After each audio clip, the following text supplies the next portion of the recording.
right, day 3 of Writing the Good Life. Today we are exploring the idea of shitty first drafts, composting, and non-reactive awareness. We're starting here because one of the biggest blocks that we can have as we move forward in this process is too quickly judging the work that we have as being shitty, when that's exactly kind of what we want. We want a bunch of shit that we can turn into compost that can help us in turn grow something that's valuable. And if we're so fixated and worried about getting it right or doing it really well, we get this oftentimes unhelpful pressure that gets put on us that really stifles our progress and stifles our practice of moving forward every day and making small steps towards these big, audacious goals that we might be working on in the next 7 weeks, or for the rest of our lives if we are kind of engaging in this work continually. So, reading some from Natalie Goldberg on composting and the processing of somatic experience, but I actually wanted to share this book with you that's not required for the course, but is awesome, and I would suggest that if you wanted to take this course further as you move beyond after these 7 weeks. It's Anne Lamont's Bird by Bird, which I did share a Shitty First Drafts PDF with you to get a sense of basically what she is saying is that everybody writes shitty first drafts. And while she's talking about the process of writing, this is going to come in line with our general noticing process as a whole. So we're not trying to get it right the first time. We're able to iterate. That means we try something, try another thing, see what's working, what's not working, try another thing, see what's working, what's not working. It really takes the pressure off of getting it right at first and allows us to try things over and over again, giving us permission to write shit and move forward from that. This is connected to the somatic processing of our experience, somatic being the word for our bodily, so our body. Ideally, we're moving, again, remember day 1 is about trusting the process and the zen of trusting our experience and trusting our mind.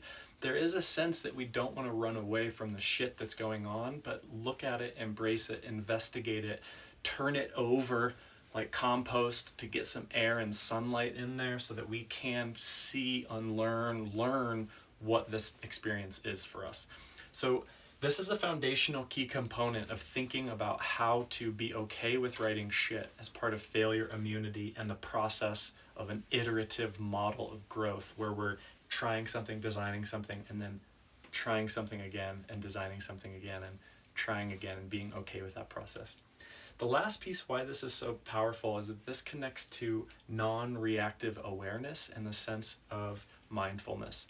We are often so quick to judge what happens to us as good or bad, or judge our work as good or bad, that we can't move forward from it. And so non-reactive awareness is another way of saying, like, I'm aware of what's happening, but I'm not reacting to it. I'm noticing my mind go off into this thing when I'm actually in my pages, and I'm not saying that's bad. I'm just noticing it and bringing my attention back. I'm noticing this, bringing my attention back. I'm noticing this, I'm not judging it, I'm bringing my attention back. That sense of mindfulness practice is huge for our mental health, depression, anxiety, stress, and it gives us an ability to act more strategically around those things that come up.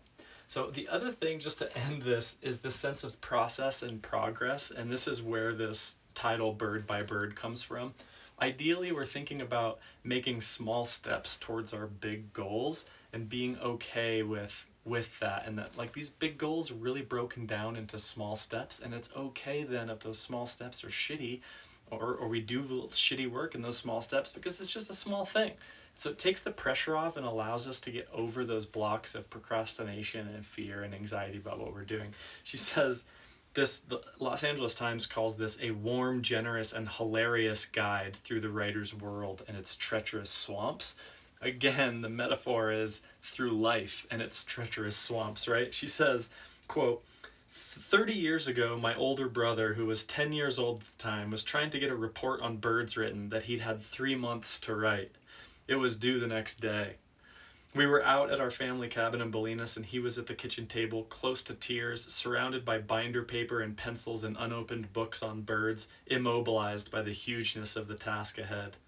immobilized by the hugeness of the task ahead. Then my father sat down beside him, put his arm around my brother's shoulder and said, "Bird by bird, buddy. Just take it bird by bird." So that's kind of the sense here that we're looking at with the process of being okay, to really give ourselves the freedom to write shit and have compassion for that big process we're engaged in. So that's the hope here, is to use these practices to give us greater non-reactive awareness, which is a greater kind of compassion for ourselves and our process, which should mobilize us to act and make progress towards our good life. All right, hope this helps.